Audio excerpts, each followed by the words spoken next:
तो आज हम पढ़ने वाले हैं कुष्ठ। तो कुष्ठ निदान में हम सबसे पहले देखेंगे कि कुष्ठ होता क्या है। तो जो शरीर की त्वचा को विकृत करे वो कुष्ठ है। ठीक है, मतलब कि देह को कुत्सित करने वाली जो व्याधि होती है वो कुष्ठ होती है। तो कुष्ठ बेसिकली हमारी स्किन यानी कि त्वचा को विकृत करती है। जो रोग शरीर के अंग प्रत्यंग धातु उपधातु को गला करके शरीर को विकृत कर दे उसे कुष्ठ कहते हैं। ठीक है, परिभाषा के लिए कहा गया है कि मानव शरीर के त्वचा आदि धातुओं का नाश, मतलब कि जो रस रक्त हैं ये सारी धातुओं का नाश करने के कारण हम इसको कुष्ठ कहते हैं। ठीक है, इसका क्या निदान होता है? तो निदान हम 3 तरीके से लिखते हैं, आहारज विहारज और मानसिक। तो इसमें अगर हम देखें तो तीनों दोष प्रकोपित होते हैं। ठीक है, कुष्ठ जो है वो ऐसा रोग है जिसमें तीनों दोष प्रकोप होते हैं। हम नहीं कह सकते कि कौन सा वाला जो है वो प्रधान है, बेसिकली तीनों ही इक्वल रहते हैं। ठीक है, तो विरुद्ध आहार के सेवन से, द्रव स्निग्ध तथा गुरु आहार द्रव्यों का सेवन करने से, अजीर्णाशन और अध्यशन में भी सेवन करने से। ठीक है, मतलब कि खाना पचा नहीं फिर भी आप खा लें और पेट भर गया फिर भी आप खा लें। ठीक है, भूख नहीं लगी फिर भी खा रहे हैं। नवीन अन्न दही मछली नमक तथा अम्ल द्रव्यों का बहुत ज़्यादा सेवन करना। ठीक है, उड़द मूली पिष्टान्न गुड़ दूध तथा तिल का अधिक मात्रा में प्रयोग करना। ठीक है, ये सब क्या है, ये सब बहुत ही गुरु होती हैं और बेसिकली ये जो मूली है वो सब मतलब तीक्ष्ण प्रकार की होती हैं। ग्रामी हो गया अनूप हो गया तथा जो जलीय प्राणियों के मांस है उसका निरंतर दुग्ध के साथ सेवन करना। ठीक है, मतलब बेसिकली अगर हम देखें तो ये एक तरीके से विरुद्ध आहार की ही बात कर रहे हैं। ठीक है, मधु राब लघुच काकमाची का अति सेवन करना, हारनाक यवक उदालक कोरदूष का प्राय, मतलब ये सब जो अन्न है उनके साथ आप दूध दही तक्र कुल्थी उड़द और स्नेह के साथ सेवन करना। ठीक है, तो मतलब बेसिकली कह रहे हैं कि दूध का स्पेशली इन्होंने काफ़ी बोला है कि जो दूध है या दही है उसको हमें कभी भी जो है नमक वाली चीज़ों के साथ या मांस मछली के साथ या सब्जियों के साथ नहीं खाना चाहिए। ठीक है, तो ये आहारश निदान है। विहारश की बात करेंगे तो दिवाशयन हो गया, वेग संधारण। ठीक है, मतलब कि जो अधारणी वेग कहे गए हैं 13 उसका धारण करना, भोजन का तृप्तिपूर्वक सेवन करने के पश्चात व्यायाम और आतप सेवन करना। ठीक है, ये बिल्कुल अपोजिट हो जाता है ना, क्योंकि आपने भोजन का पूरा तृप्तिपूर्वक सेवन कर लिया उसके जस्ट तुरंत आप क्या कर रहे हैं, व्यायाम कर रहे हैं, फिर धूप में जाके बैठ रहे हैं। ठीक है, तो ये एक तरीके से क्या हो गया, विकृत चीज़ हो गई। भोजन का पाक न होने पर भी मैथुन करना, धूप परिश्रम तथा भय के पश्चात सहसा शीतल जल का सेवन करना या स्नान करना। ठीक है, मतलब कि ऑलरेडी आपको क्या है, गरम गरम आपने चीज़ें कर रखी है और ऊपर से क्या करें, तुरंत ठंडे जल का स्नान कर ले। तो विरुद्ध आहार भी था और ये जो विहार की बात करें वो भी कैसा है, विरुद्ध टाइप का है, शीत उष्ण कॉम्बिनेशन का है। इसके अलावा क्या निदान हो सकते हैं, तो ब्रह्म हत्या स्त्री हत्या सज्जनों की हत्या करने से भी कुष्ठ रोग की उत्पत्ति होती है। ठीक है, मतलब बेसिकली क्या है, पापज कर्म के अकॉर्डिंग। तो सज्जन साधु तथा ब्राह्मणों का तिरस्कार अगर आपने किया है तो पंचकर्म की व्याप्ति हो जाना। ठीक है, मतलब कि जो संशोधन कर्म होते हैं उसकी व्यापत्ति हो जाए। पापाचरण, ठीक है, आपका आचरण ही पाप वाला हो। छर्दी का वेग अगर आप धारण कर रहे हैं तो। ठीक है, पूर्व जन्म के पाप कर्म वगैरह के थ्रू भी आपको कुष्ठ रोग की बीमारी होती है। वंशानुगत, ठीक है, वंशज हो अगर प्रॉब्लम है तो उससे भी होता है, और रक्तज कृमि के कारण भी जो रक्तज होते हैं। अब देखिए 7 द्रव्य कुष्ठ के कारण कहे गए हैं। ठीक है, ये चरक ने में भी बोला गया स्पेशली। तो 3 तो दोष हैं, वात पित्त और कफ। 4 इसमें दोष कहे गए हैं। ठीक है, तो त्वचा तो सबसे पहले है, क्योंकि हम इसकी डेफिनेशन निरुक्ति में भी देखें कि बेसिकली त्वचा को ही विकृत कर रही है, तो त्वचा तो है ही। त्वचा के बाद क्या, मांस रक्त लसिका। ठीक है, ये 4 चीज़ें हैं, त्वचा मांस रक्त और लसिका।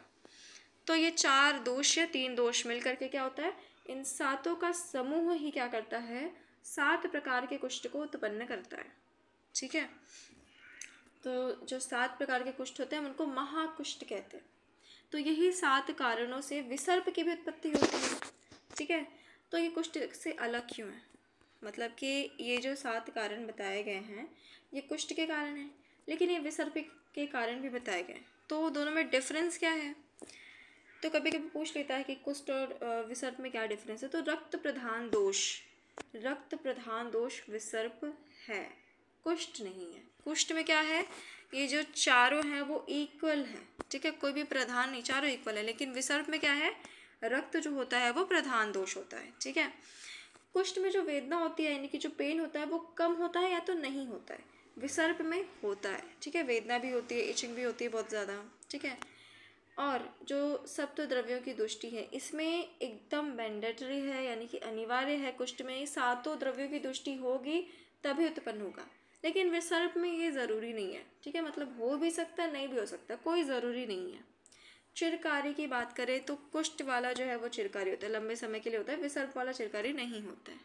ठीक है, और इसके अलावा देखें तो जो विसर्प होता है ना वो अनेक दिशाओं में तेजी से फैलता है, लेकिन जो हमारा कुष्ठ होता है वो तेजी से नहीं फैलता है। ठीक है, अब देखिए कुष्ठ पहले त्वचा में उत्पन्न होता है। ठीक है, हम बात कहाँ कर रहे थे, विसर्प की नहीं, हम बात कर रहे हैं कुष्ठ की।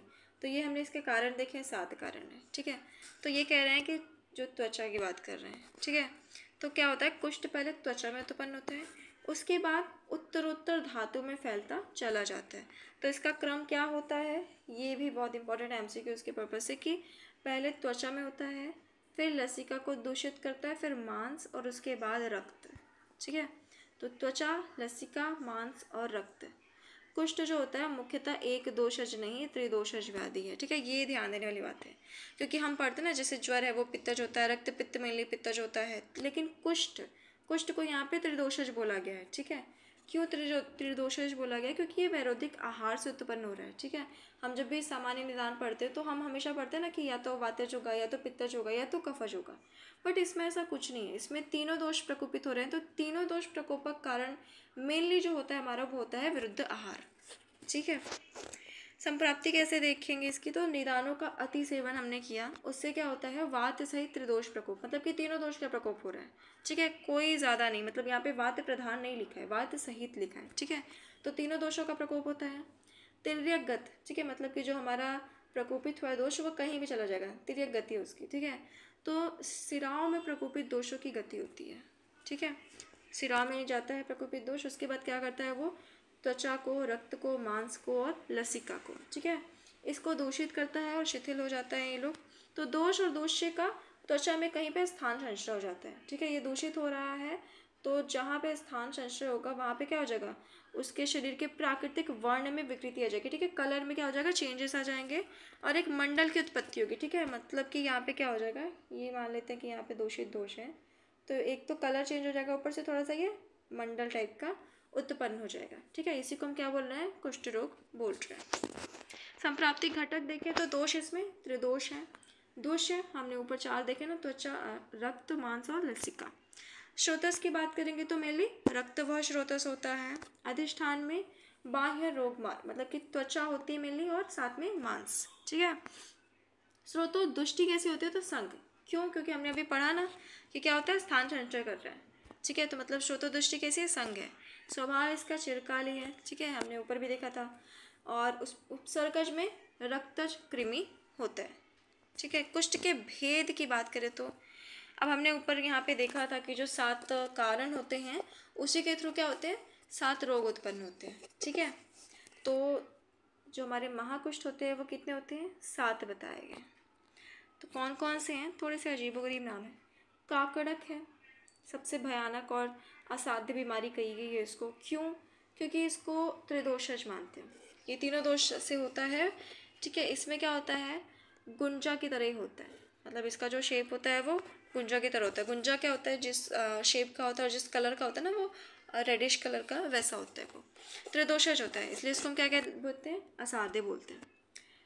नेक्स्ट है हमारा कपाल कुष्ठ, तो ये कपाल जैसा दिखता है और अरुण वर्ण का होता है। ठीक है, इसलिए इसको हम लोग कपाल कुष्ठ बोलते हैं। और इसमें क्या होता है, वात प्रधान होता है ये।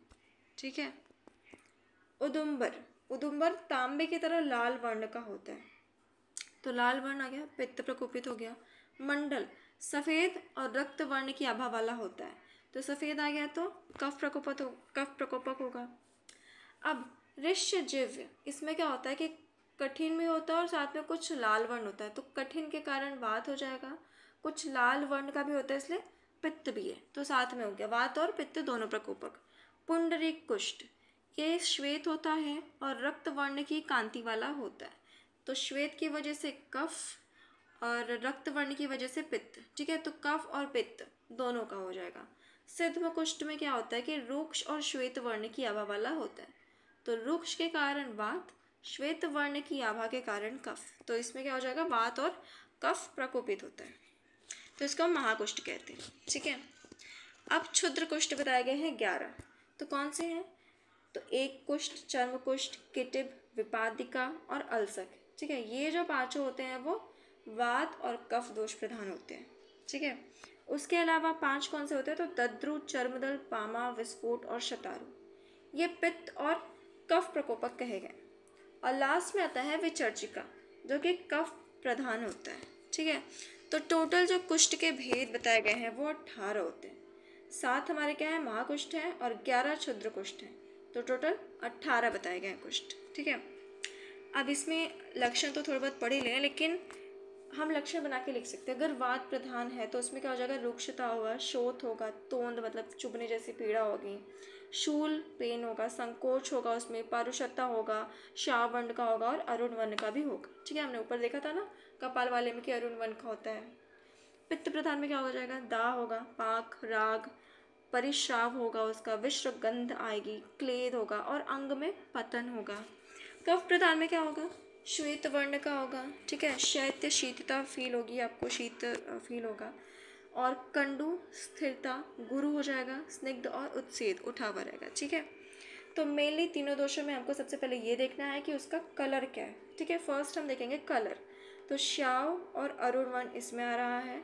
ठीक है, और इसमें हम मोस्टली लेके चलते हैं लाल वर्ण या फिर रक्त वर्ण। ठीक है, और इसमें हमारा होता है श्वेत वर्ण, तो ये कलर हो जाएगा। उसके अलावा जो मेन हमारे जो लक्षण होते हैं, तो पहला इसमें होता है वात में रुक्षता, पित्त में दाह, और कफ में क्या हो जाएगा हमारा, गुरु भी होता है, स्निग्ध भी होता है। ठीक है, कंडू भी होता है इसका।